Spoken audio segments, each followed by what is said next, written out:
नमस्कार मित्रांनो, मी अमित कदम पुन्हा एकदा स्वागत करतो तुमचं माझ्या आनंद यात्री या यूट्यूब चॅनलवर। गडाच्या प्राचीनत्वाची जाणीव करून देणाऱ्या कातळकोरी पायऱ्या,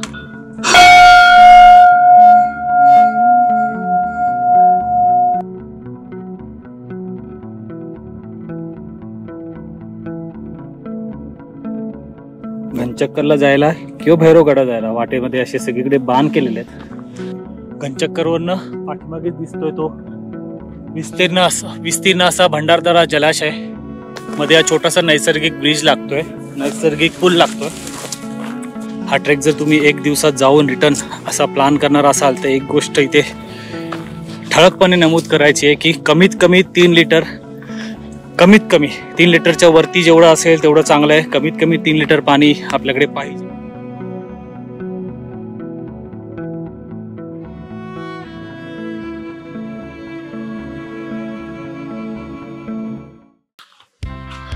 नमस्कार मित्रांनो, मी अमित कदम पुन्हा एकदा स्वागत करतो तुमचं माझ्या आनंद यात्री या यूट्यूब चॅनलवर। आज आपण आलो आहोत ते भैरवगड, घनचक्कर आणि गवलदेव हा रेंज ट्रेक करण्यासाठी। आणि दुसऱ्या दिवशी जर एखादा याच्याच आजूबाजूचा पाबरगड वगैरे असा किल्ला करणार आहोत।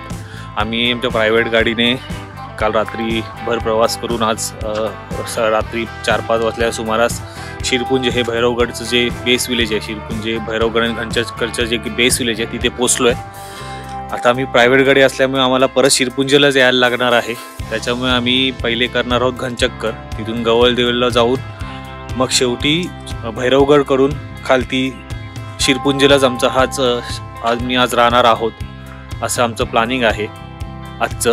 आणि उद्या मग एखादा पाबरगड करून मग आम्ही उद्या परतीचा प्रवास चालू करणार आहोत।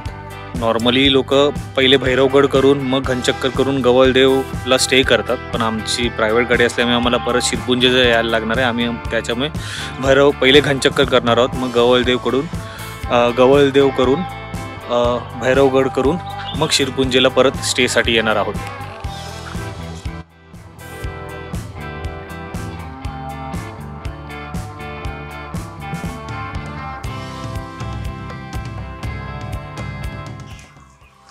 भैरवगडचं स्टार्टिंग पॉइंट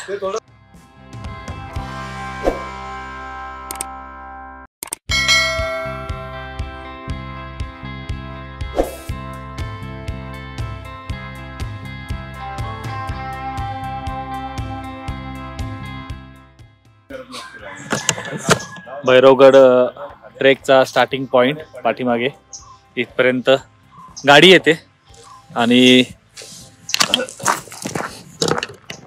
इथे खालतीचे घर आहे, इथे खालतीचे घर आहे, इथे नाश्त्याची जेवणाची वगैरे सोय होते। चला आता आम्ही भैरवगड ट्रेक चालू करतोय।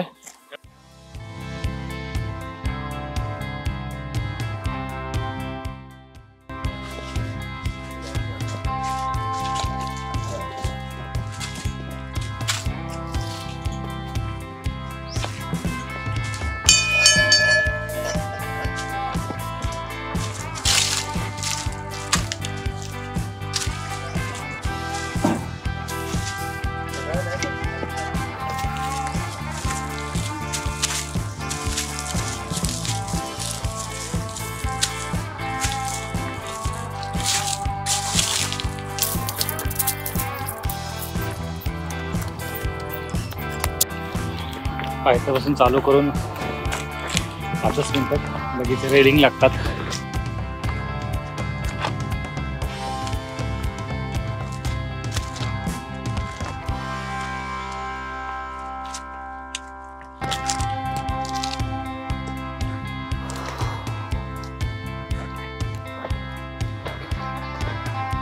पायथ्यापासून चालू करून एक 5 ते 10 मिनिटातच आपण येऊन पोहोचलोय आता ते पहिल्या सीडीच्या पॅचवर। पहिल्या सीड्या आपल्याला लागल्यात, तुम्ही माझ्या मागे बघू शकता।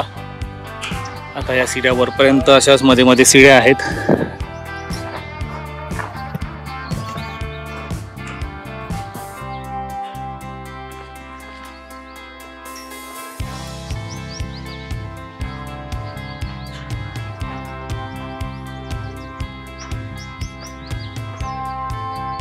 इथून सीड्यांच्या बाजूलाच ही जुनी वाट आहे.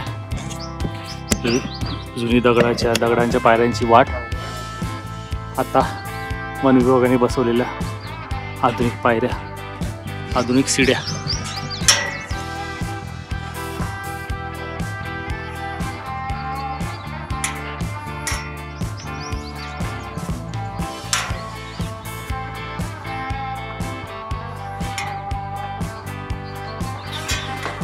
जुन्या वाटेचे अवशेष, कातकोरी पायऱ्या, कातकोरी पायऱ्या, जुन्या वाटेच्या कातकोरी पायऱ्या आपण बघू शकतो इकडे.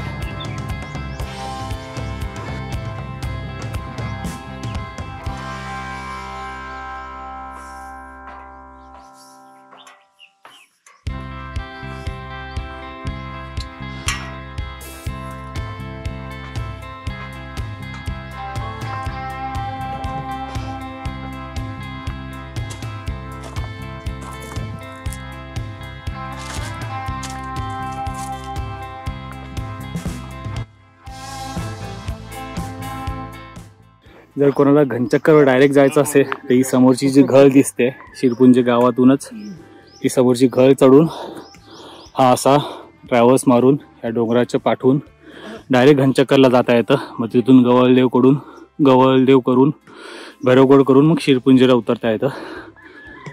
आम्ही पहिल्यांदाच आलो आहे, त्यामुळे आम्ही जी नेहमीच्या वापरातली वाट आहे भैरवगडाची तीच जातोय, तीच घेतली आहे. ओके, पायथ्यापासून चालू करून एक जवळपास 10 ते 15 मिनिटात आपण आता येऊन पोचलोय. ते दुसऱ्या सीडीच्या दुसऱ्या ज्या सीड्या आहेत तिथपर्यंत येऊन पोचलोय. या सीड्या थोड्या जास्त आहेत, वरपर्यंत जात आहेत. पहिले आता आपल्याला जी भैरवगड आणि घनचक्करची खिंड आहे तिथपर्यंत जायचं आहे. तिथून एक वाट भैरवगडाला जाते, एक वाट घनचक्करला जाते. तर आम्ही भैरवगड स्किप करून पहिले घनचक्करला जाणार आहोत, मग येताना आम्ही भैरवगडला जाणार आहोत. असं आमचं प्लान आहे. चला.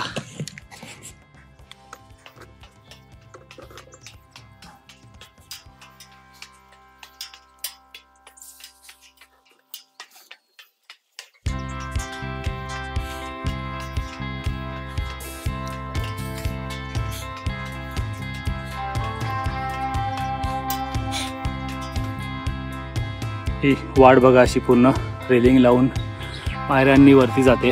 पूर्ण वाटेवर जवळपास 70-80% वाटेवर रेलिंग लावलेली आहे. कारण का इथे जी भैरवनाथाची जत्रा होते त्यावेळेला जवळपास 4-5 हजार भाविक येतात. खूप गर्दी असते, त्यामुळे जिथे थोडंसं रिस्की पॅच आहे तिथे रेलिंग आहे. गडाच्या प्राचीनत्वाची जाणीव करून देणाऱ्या कातकोरी पायऱ्या. आता जरी लोखंडी पायऱ्या सीड्या लावलेल्या असल्या तरी या कातकोरी पायऱ्या काही ठिकाणी आपल्याला पाहायला मिळतात, ज्या गडाच्या प्राचीनत्वाची जाणीव करून देतात आपल्याला.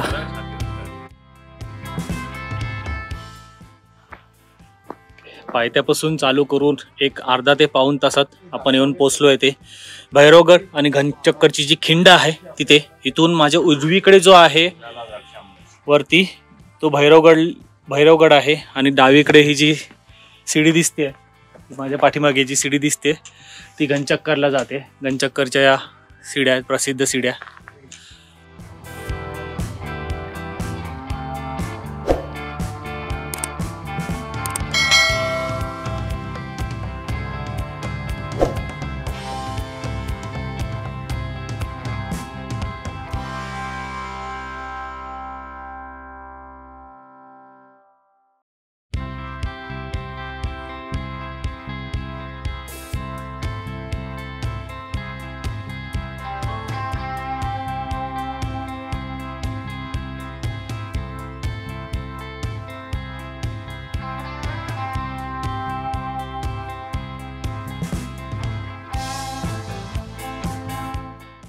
हे माझे मित्र वरती चढतात आता.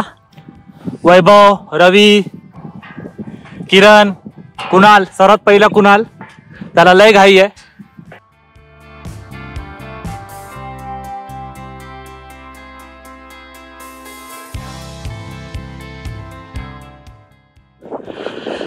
घनचक्करच्या पायऱ्यांवरनं दिसणारा शिरपुंजीचा भैरवगड आणि समोर त्याची आपण आता थोडीफार उरलेली इथे तटबंदी बघू शकतो, दगडा बांधून काढलेली. वरती हा भैरवगड, हे एक आता प्रसिद्ध देवस्थान आहे भैरोबाचं. त्याच्यामुळे इथे देवदर्शन येणारे भाविक खूप जास्त असतात.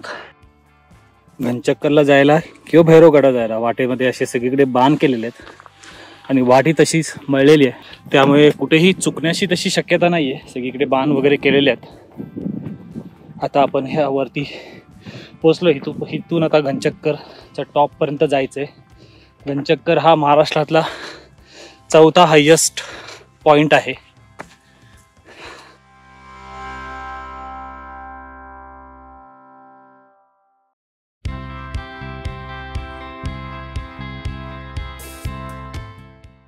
तो दूरवर दिसतोय तो घनचक्करचा सुळका, घनचक्करचा पीक. तिथपर्यंत आता जायचंय. पठारावरनं चालत मध्ये या 2 टेकड्या पार करायच्यात. तिथपर्यंत यायला झालेत 1 तासापर्यंत.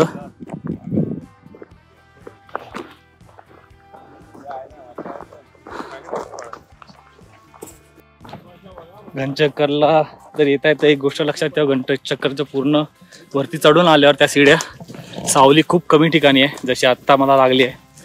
बाकीचं पूर्ण छोटी छोटी झाडी आहेत, त्याच्यामुळे मोठी सावली कुठे नाही लागत. पूर्ण उन्हातून चालायला लागतं आणि चढायला लागतं.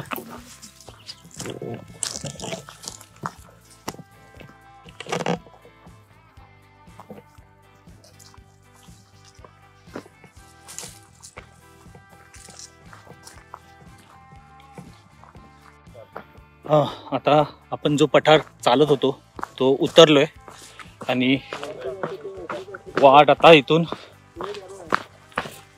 तो क्रॉस आहे तो क्रॉस आहे आणि आपल्याला इथून आता इथे जायचंय. वाट आता उजवीकडे वळते. इथे चुकू नये म्हणून क्रॉस करून ठेवलेले आहेत.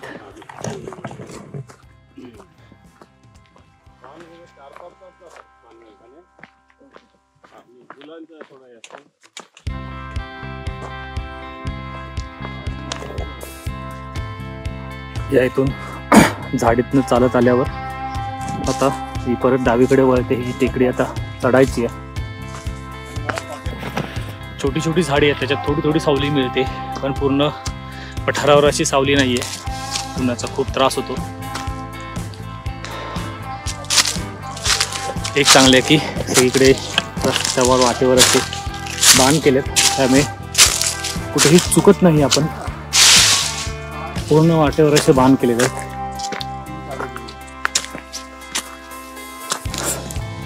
घनचक्करच्या पठारावर हे चालताना जवळपास अर्धा पाऊण तास झाल्यावर एक इथे हे ठाणं लागतंय. आदिवासी लोकांचं कदाचित कुठलं तरी देवाचं ठाणं आहे. इथल्या गावाल्या लोकांचं.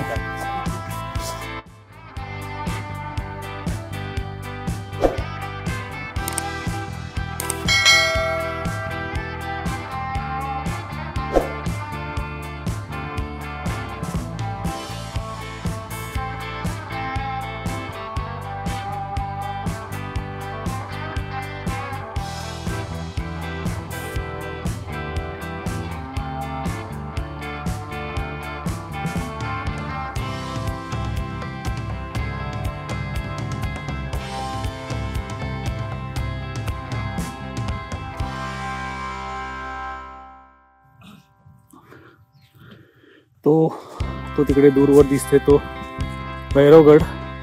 इथून पूर्ण हे असा करून दुसरी टेकडी चढतो आता आम्ही.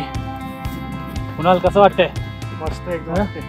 कुणाल मी पूर्ण पॅक करून घेतलंय स्वतःला, उन्हामुळे काळा पडू नये म्हणून. हा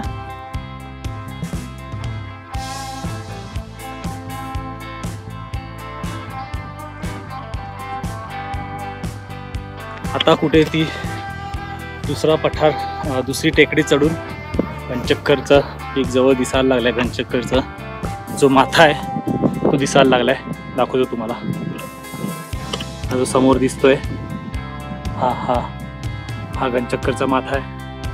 आता तिकडे जायचंय. अजून एक मध्ये ही टेकडी जी आहे पार करायची आहे आणि मग घनचक्कर चढायचं आहे. तिकडून पुढे गवळदेवला जायचंय. तर मित्रांनो, फायनली आपण महाराष्ट्रातला चौथा सर्वोच्च शिखरावर पर्यंत पोहोचत आलो. मागे जो माझ्या दिसतोय, हा जो दिसतोय तोच घनचक्करचं माथा आहे. आता आम्ही तिथे एक 5-10 मिनिटात पोहोचू.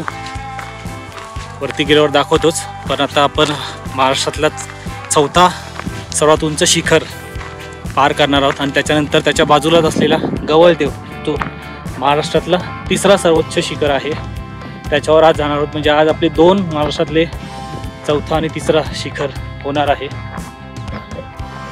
चालू करून आम्हाला आता झाले जवळपास 2 तास पायथ्यापासून.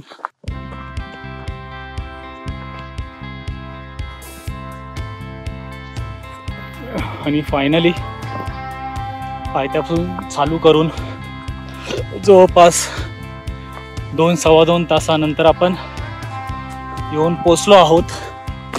ते घनचक्कर म्हणजेच महाराष्ट्रातल्या चौथ्या सर्वोच्च शिखरावर.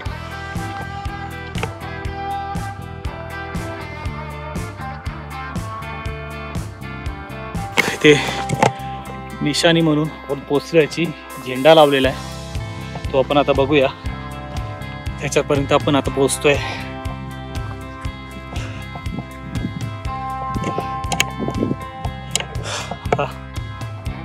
उन्हाचा तडाखा वाढत चाललाय, उन्हाचा त्रास वाढत चाललाय.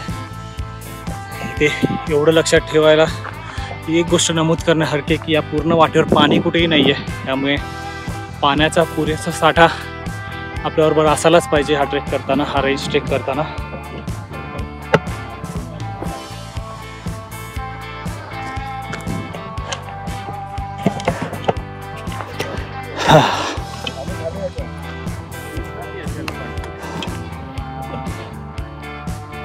घनचक्करवरनं पाठीमागे दिसतोय तो विस्तीर्ण असा भंडारदरा जलाशय. खूप सुंदर त्याचं इथून दृश्य दिसतंय,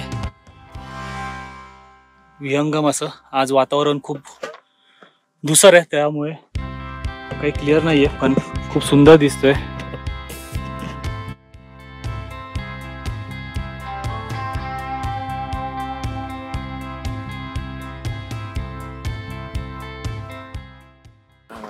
तो तिकडे लांबवर दिसतोय तो तिसरा सर्वोच्च शिखर म्हणजेच गवळदेव. छोटा आहे ना ते बांधचौका. खेळ कुठे दिसतोय तुला? दिसतंय बघ, नीट बघ. समोर दिसतोय तो रतनगड, कात्राबाई. कोपऱ्याला बघा एकदम तिकडच्या, तिथे खुट्टा सुळका तिकडच्या कोपऱ्याला.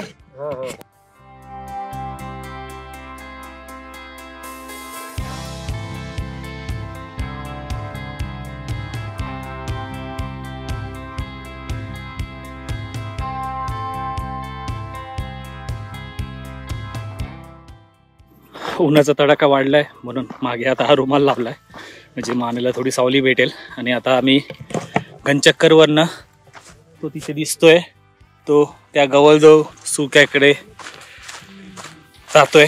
तिकडचा प्रवास चालू करतोय आता. घनचक्करवरनंच त्याला जायची वाट आहे आणि मग तिथून परत आम्ही उलटच याच वाटेने फिरून भैरवगड करून खाली शिरपुंजीलाच उतरणार आहोत आज. घनचक्करवरनं गवळदेवला जाताना मध्ये हा छोटासा, तिथे आता मध्ये हा छोटासा नैसर्गिक ब्रिज लागतोय, नैसर्गिक पूल लागतोय.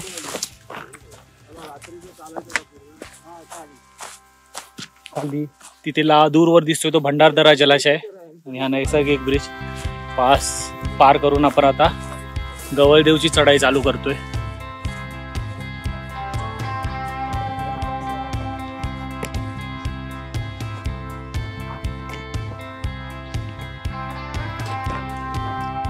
आम्ही इथून असा आता उतरून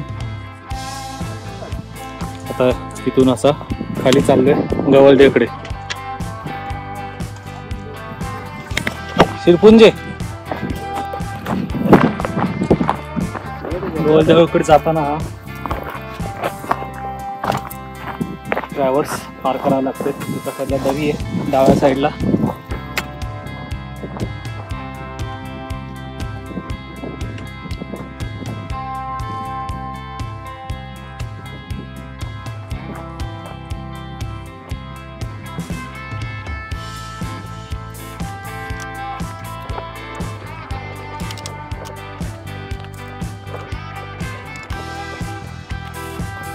तो ट्रॅव्हल्स गेला तर पूर्ण हा घसाऱ्याची वाट लागते. त्यामुळे खूप जपून उतरावं लागते. पाय घसरतायत सगळीकडे.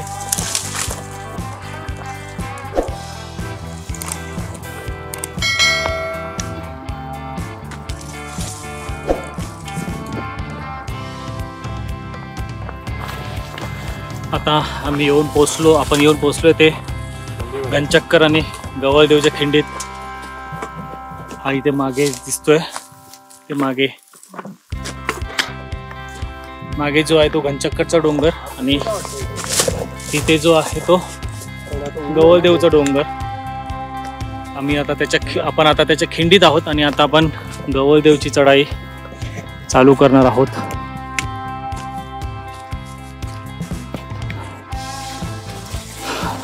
ते तसा घनचक्कर आणि गवळदेवच्या खिंडीतनं हा पूर्ण ट्रॅव्हल्स मारून आता इकडून पुढे जात आहे.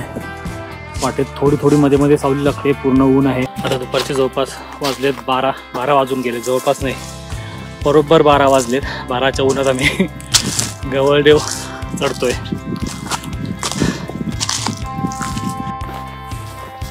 फायनली जवळपास 1-1.5 तास डोंगरच्या कडेतून उन्हातून चालून आता गवळदेवच्या शिखराची चढाई चालू झाली आहे.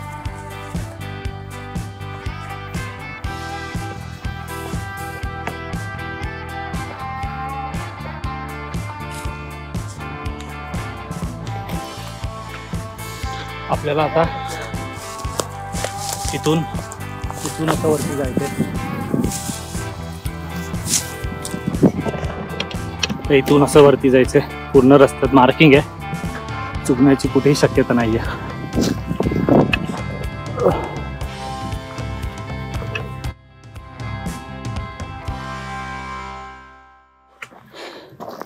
आता हळूहळू गवळदेवचा चढतोय आम्ही.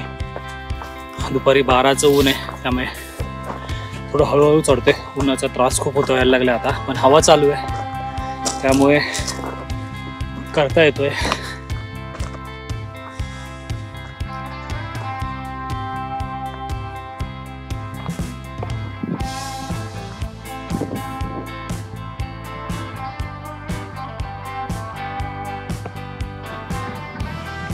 त्या औदुंबराच्या झाडाच्या बुधाला मुळाला जे पाणी होतं, पाण्याच्या पुढे आलं तिथे आता कदाचित हे गुराख्यांनी, आता जे वरती गुराखी येतात त्यांनी बनवलेले आहे काही अवशेष दिसतात. त्यांच्या राहण्यासाठी कदाचित असावे किंवा गुरं बांधण्यासाठी असावीत.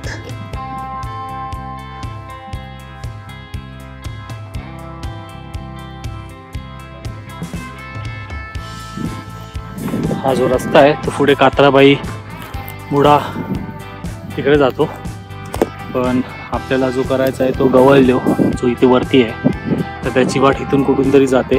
ती आता शोधाची आहे. आम्ही शोधतोय ही वाट, कारण का आपण गवळदेव करून आजच खाली लगेच शिरपुंजीला उतरणार आहोत. उन्हाचा खूप त्रास होतोय म्हणून एका सावलीत थोडी विश्रांती घेतोय. बाकी 2 जण वरती गवळदेवचा शिखर शोधायला गेलेत, वाट शोधायला. भेटले की नाही, त्यांना वाट मिळाली की नाही माहिती नाही. हे गवळदेवचं शिखर आणि त्याच्यावर असलेले हे देवाचं ठाणं.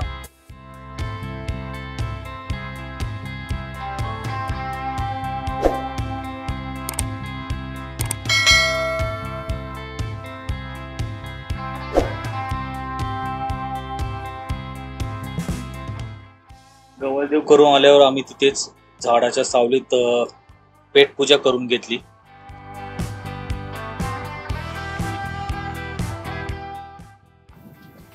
मागे दिसते तीच वाट गवळदेवला जाते. आता आमचा गवळदेव झालाय आणि आपण त्या परत त्याच वाटेने परत जाऊन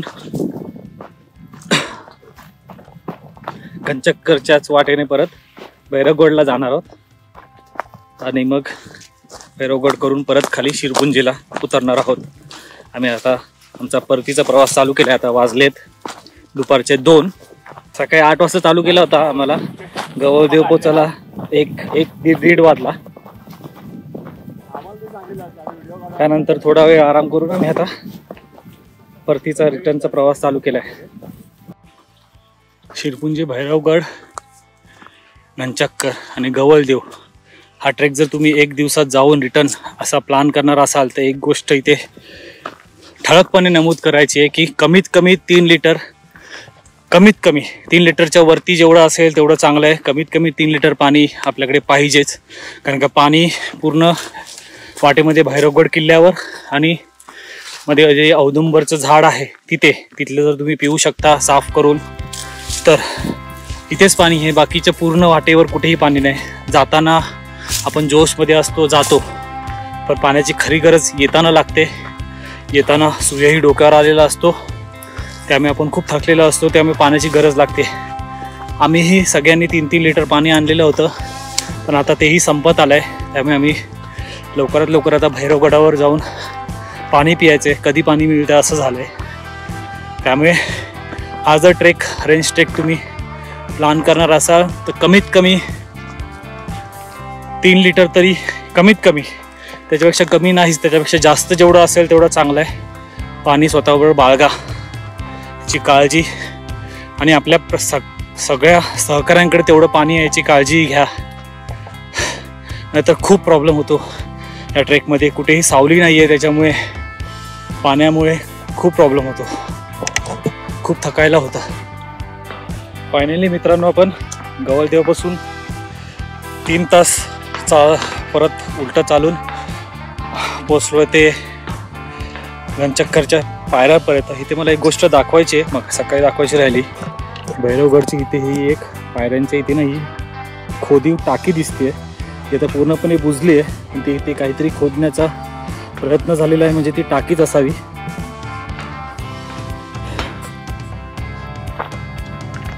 आणि आता परत एकदा आपण येऊन पोचलो ते घनचक्कर आणि भैरवगड यांना जोडणाऱ्या खिंडीमध्ये. सकाळी आपण गेलो होतो माझ्या डाव्या साईडला घनचक्करच्या पायऱ्या चढून घनचक्कर गवळदेव कडे, आणि आता आपण जाणार आहोत ते माझ्या उजवीकडे ह्या ज्या पायऱ्या आहेत भैरवगडाला जाणाऱ्या, त्या भैरवगडाच्या पायऱ्या चढून आपण भैरवगडाकडे जाणार आहोत.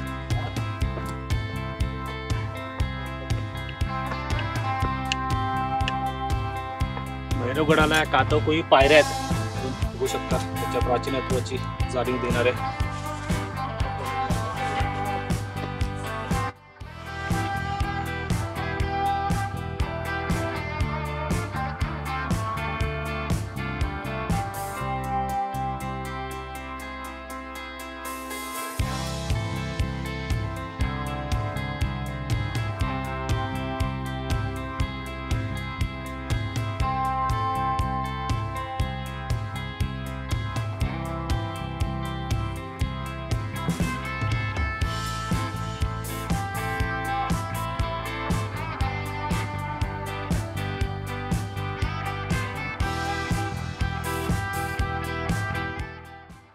जी भैरवगडाची मग सकाळी मी तटबंदी दाखवली होती.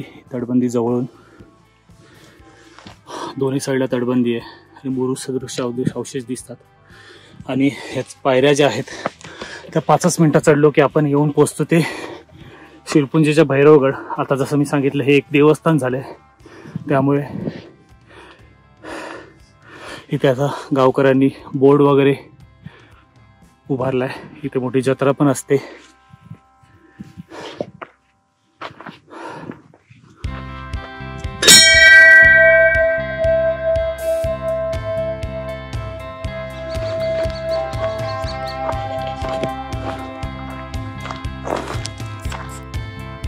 वरती आल्यास उजवीकडे आपल्याला काही पाण्याच्या टाक्या दिसतात, गडाचं गडपण दाखवणाऱ्या. त्या गडावर कातळकोरी पायऱ्या, पाण्याच्या टाक्या, भैरोबाचं देवस्थान असं सर्व आहे. आपण बघूया आता सर्व यात काही. लाईनीत 4 कातो कोरीव टाक्या कोरलेल्या आहेत. तिथे वरतीही एक आहे. खूप आहेत तिकडेही. तिथेही एक पाण्याची टाकी दिसते, इथेही बुजलेली आहे. या टाक्यांमधलं पाणी तरी पिण्याचं नाही आहे.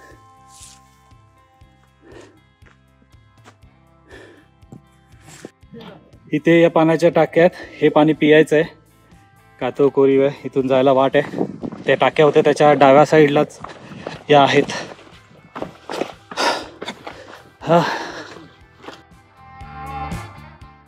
पाणी मिळालं फायनली आम्हाला. पाण्याची खूप गरज होती, संपलं होतं आमच्याकडचं पाणी. टाक्या जवळून दाखवतो.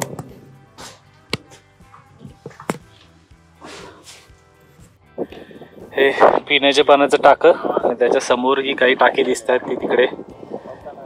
तिथे एक टाका आहे ते बघू जाताना. आणि कदाचित भैरोबाची गुहा तिकडे पुढे आहे. तिथे आता आपण जाऊया.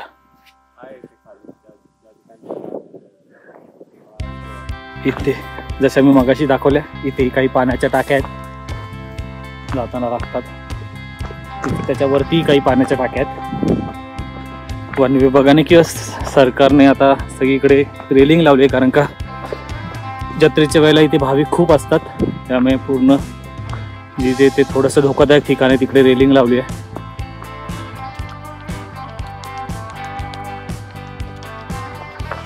इथे काही स्मृतिशिळा दिसते मला. ते त्याच्या अगोदर इथे उजवीकडे वीराचं शिल्प आहे.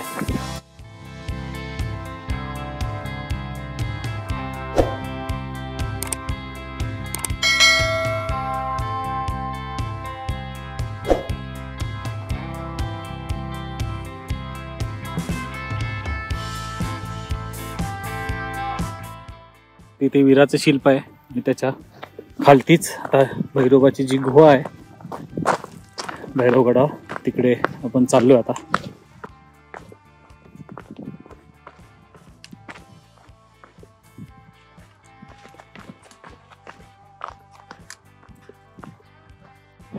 इकडे एक देवस्थान आहे आणि त्याच्या अगोदर इथे उजवीकडे एक देवस्थान आहे. ते आधी बघूया.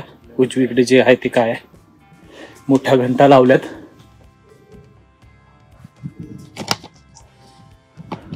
खूप घंटा बांधल्यात.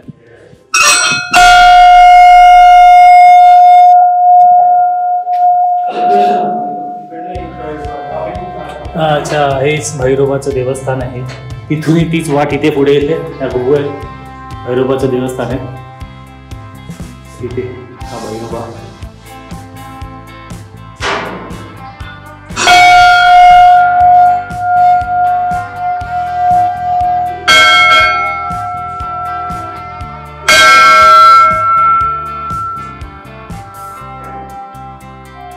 तिथून ही वाट भैरोबाच्या गुहेतच येते.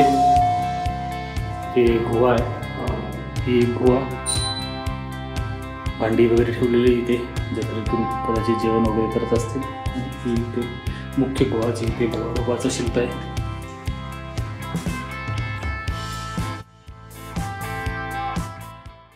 मंदिराच्या बाहेरच एक विरगा ठेवलेली आहे.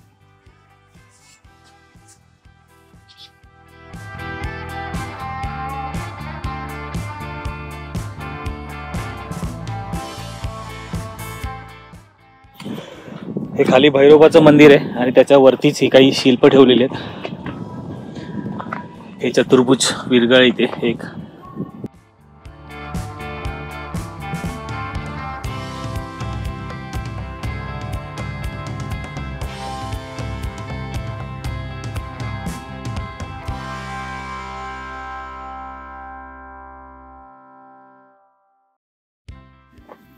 मी भैरोबाची गुहा आणि याच्या पुढेच ही रेलिंग पुढपर्यंत लावलेली आहे. तिकडे जाऊन बघूया आता तिकडे काय आहे.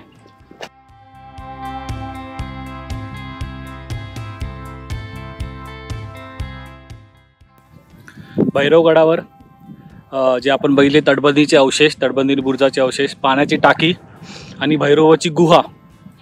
भरपूर पाण्याच्या टाक्यात भैरवगडावर. याशिवाय दुसरे काही असे अवशेष नाही आहेत. हां, विरगळ वगैरे आहे, एक चतुर्भुज विरगळ आहे. एवढेच अवशेष आहेत. तर मग आता इथेच आपली भैरवगडाची भटकंती पूर्ण होते. भेटूया पुढच्या व्लॉगला. थँक्यू, धन्यवाद.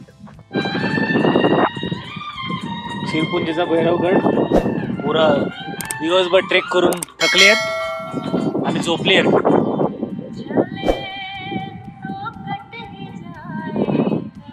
कुराल आहिस्ता गाणं नाही टाकू शकत. आहिस्ता